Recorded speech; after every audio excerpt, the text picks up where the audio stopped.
Welcome back. In this session, we're focusing on what makes a good video pitch. So to enter either of the competitions, as you know, you need to complete the business model canvas and submit a video pitch. Now, being on video can be quite daunting, but Robert Wilson is here to explain to us how easy it is and also what makes a good video pitch. And we've just seen one, Rob, haven't we, from one of last year's entries. Yes, and that's a good example of a video pitch that's amazing. The student wasn't quite ready to be in front of the camera face to face, and that's completely fine. But I would say the majority of students did speak to the camera in their pitch. Okay, brilliant. So it can be either or. What are the judges expecting from the pitches? I mean, that looked really snazzy. It did, and we're not expecting something that high of production value, but if you're that talented, go for it. Yeah. But the judges are looking for three main things. We're looking for an introduction to the idea, the benefits and the rewards of the business, and then where you are with your idea, so the stage that you're at in the development of it.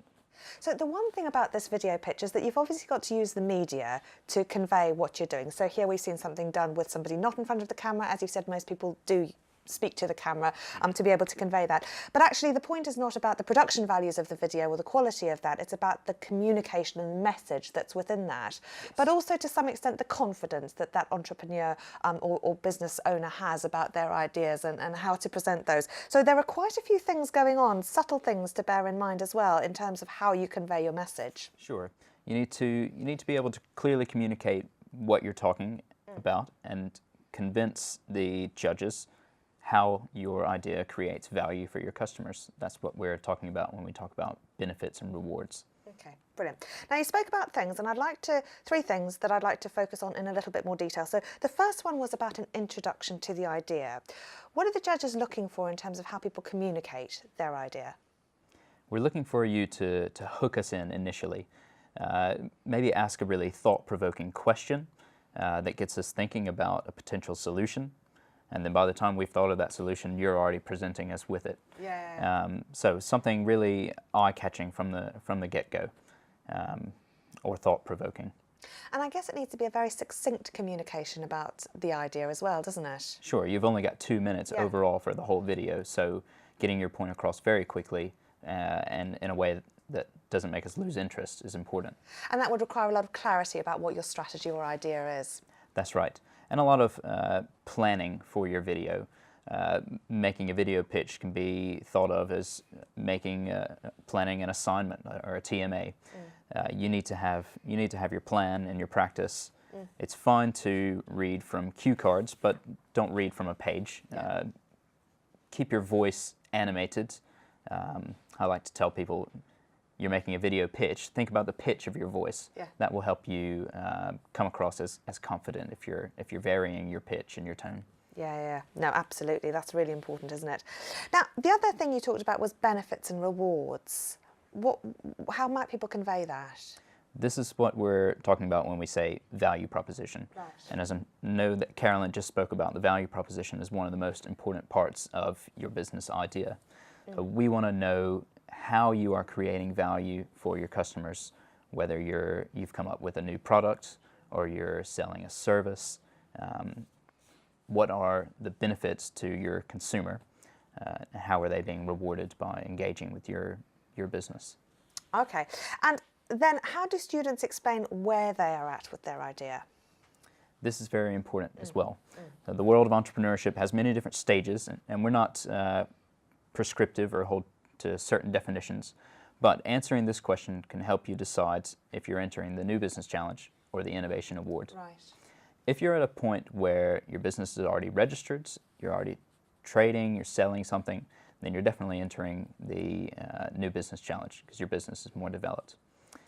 If you've got everything planned out and you're ready to go and you're not live yet, still go for the New Business Challenge because that's good incentive to help you get things off the ground. Yeah. On the other hand, if you're still doing your market research, if you're still prototyping your product, if you're still asking friends and family what they think about your idea, or maybe potentially changing that in a pivot, then you're probably more likely going for the Innovation Award because your idea is not fully developed yet. And you mentioned before being passionate about your idea is really important as well. Sure. How do you communicate that passion? Well, sounds kind of cliche, but if you are really passionate about your idea, it will come across in your voice. We expect you to know what you're talking about and speak in an animated fashion, as I've said. And like I said earlier, thinking about the pitch of your voice when you're talking to the camera is also important. Brilliant, excellent. Now, we asked people at home 3 positive things that they would associate with the video pitch, and also 3 things that are negative that you associate with the video pitch. Let's focus on the positives first and see what people at home said, and then you can feed back on their ideas. Let's see what you said at home. So, informative, smile, be quick, positive words, clarity, catchy, and down to earth. Some really great ideas there, Rob. What do you think? I really like down to earth. Yeah. We're thinking about potentially working with someone for a number of months from the time they submit the video pitch to the time they're coming on to the OU Accelerate program. They need to be relatable, and to inspire confidence in the judges, they need to be down to earth. Clear and concise and consistent, these are all words that the judges are thinking of when they're looking at the business model canvas as well as the video pitch. Those are important too. Okay. And on the negative things that people said, I won't show this for now, but they were saying things like it's things that are too long, too wordy, boring, or have bad sound. I guess bad image quality as well could be another thing. So basically things that haven't been well thought through or articulated clearly. That's right. Would you agree? I would agree. Best not to shoot in a noisy environment, you know, at a cafe or in your car while you're driving down the road. That's dangerous, not to mention noisy. If you're thinking about clarity and consistency, we need to be able to tell which part of the pitch you're at throughout. So are you introducing your idea? Are you explaining the benefits and the rewards? And then finally telling us which stage you're at with the idea. Okay, but Anthony says that his ideas are too complex and he doesn't feel that 2 minutes would be enough to do the ideas justice. So what are your thoughts on that, Rob? I'd say break it down to 2 minutes, limit yourself, because we've seen the winners from last year limit themselves to 2 minutes and explain their complex business ideas. You've got more space to write about your idea in the business model canvas and supporting notes. Absolutely. And I guess it's one of those things that if you think about it, big things can come in small packages. I mean, international news bulletins, blockbuster trailers, all of those things can be done very, very shortly, conveying a huge amount of information in a very short space of time. And as you say, can be supplemented by something a bit later. Exactly. So it's about communicating the clarity, even if there are various strands to the business or it's complex. What you're really looking for is that focus and the ability to articulate very clearly what your idea is, what niche it fulfills, and why you're so passionate about it and where you're at with it. That's the most important thing, isn't it? Exactly. Okay, great. So people have got those ideas, then they might be thinking through them. How would they go about recording or not, as the case may be, themselves on camera? Most people these days have a smartphone. Okay. Perfectly fine to just ask a family member to hold your smartphone up and film. Yep. If you've got a slightly fancier camera, it's perfectly fine to do that. When it comes to editing, don't spend too much time doing that. If you can get it all in one take, then great, but it's also fine to kind of chop and change little segments together. When it comes to uploading in the competition website, there's a certain file size that you have to reach. If you have issues with that, just email me and I can kind of help you out with that. You've been very helpful, and you'll take a look at people's business model canvas, which is great. Okay, so we've got some do's and don'ts to end with. You've spoken about the importance of eye contact. Yes. It can be frustrating if someone's looking behind you to a cue card or something. Yeah. Maintain eye contact with the camera, because you're effectively speaking directly to the judges, because we'll all be watching your video pitch and thinking about whether or not we want to invite you to campus. Okay, another piece of advice you've said is do be creative. Sure. With that video that we saw just before, those animations are amazing, and I know that particular entrepreneur spent a lot of time on his video pitch, and ultimately it was one of the main reasons we brought him to campus to present to the judges. Another thing you've said is keep it simple. Sure. Maybe that video was not the most simple thing, but he did clearly communicate his idea in a way that hooked our interest from the get-go. Okay. And the other thing you've advised is show a product or demo if you can. Yes, if possible. If you're talking about this radical new invention, like your magnetic bowl here, that was brilliant to just watch you demonstrate it hanging off the side of the car.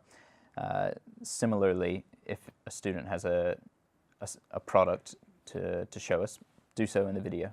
Brilliant. So demonstrate what you can.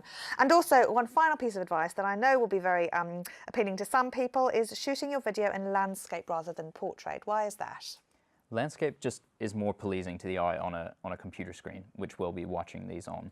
Now, the video that you'll watch after this was shot in portrait, and the student did go on to win, so it's not the end of the world, but for the ease of the judges viewing your videos, please shoot in landscape. And it's one of those things that people in the know, it will make a big difference to, so that's Sure. really solid advice. Okay, you've mentioned before not filming in noisy and dark areas, but another piece of advice you give is don't think you need to do it all in one take. Yes, and I've said you can either do it all in one take or chop and change. Whatever works for you, that's perfectly fine. Yeah, okay, great. And also, keeping attention is really important. So you've advised people not to get too technical. I guess if that's not their area, don't do it. You can just talk, can't you? That's right. A good example would be another winner from last year who applied an amazing scientific solution to drying clothes. Now, in his video pitch, he didn't get weighed down in the science of it. He just presented the results, which drew our attention and ultimately got us to invite him to campus. Okay. Now, you've mentioned before about not reading from a script or from cards behind the camera or looking somewhere else. How might people then remember what they're going to say if they're not going to read from a script? If they're not going to read from a script, then preparation and practice is the most important thing. Whenever I do a presentation to an audience, I go through it at least 5 times in front of the mirror or in front of my wife, in front of my office. Preparation and practice can really help in a pinch. Brilliant, okay. And then another sound piece of advice you give is don't have distractions in the background. That's right. I've seen video pitches where people are sitting in their cars and traffic is going by, and it was difficult to concentrate on because I'm wondering, is he going to crash? And, try to have a calm environment. If you can have a cool background like this, or a quiet white wall would be fine. Yeah. Brilliant. Excellent. So some really good advice there, Rob. Thank you so much for coming along and talking about the video pitch, a really important part of the process. We're going to show another one now. Would you like to introduce Claudio Martinez's video? Yes. So Claudio was our winner of the New Business Challenge last year, and his business applies a learning management system to aviation engineering training. Brilliant. Well, let's take a look at that video, and then we're going to hear from last year's winner, Emma Prince. Join me in for a few minutes for that session. Hi there. My name is Claudio Martinez. I'm currently a student at the OU doing my MBA in Technological Management. My business is called Nubis Aviation Limited. It's essentially a training organisation specifically for maintenance personnel within the aviation industry. You see, currently all maintenance personnel have to carry out regulatory training every 2 years. In order to do this, they're taking off shift for up to 5 days every 2 years to carry out this training. This causes a huge financial and resource burden due to manpower shortages, never mind the cost of training itself. In order to rectify this, my partners and I have developed a unique, innovative learning management system to carry a continuous learning program, whereby the entire 2-year syllabus is taken apart and split up into 15 to 30-minute blocks, which can be done every day or every week in order to establish this over a 2-year period. We've already had this approved by the government, and in order to establish ourselves into the industry, we've got contractual basis with up to 5 recruitment agencies at the moment, hopefully more, whereby we'll be the sole training provider. This means that already upon launch, which hopefully will be next month, we're going to have over 5,000 contract engineers and access to over 100 maintenance organisations. Our hope is to be the flagship provider for a continuous learning program, which will help change how training is done in the aviation industry. After this, and hopefully in the future, we're going to use this in order to establish an approved training organisation in order to actually make licensed engineers. I'm running out of time and I don't want to ramble, so I want to just thank you for your time, and hopefully you'll consider our idea for the New Business Challenge. Good night.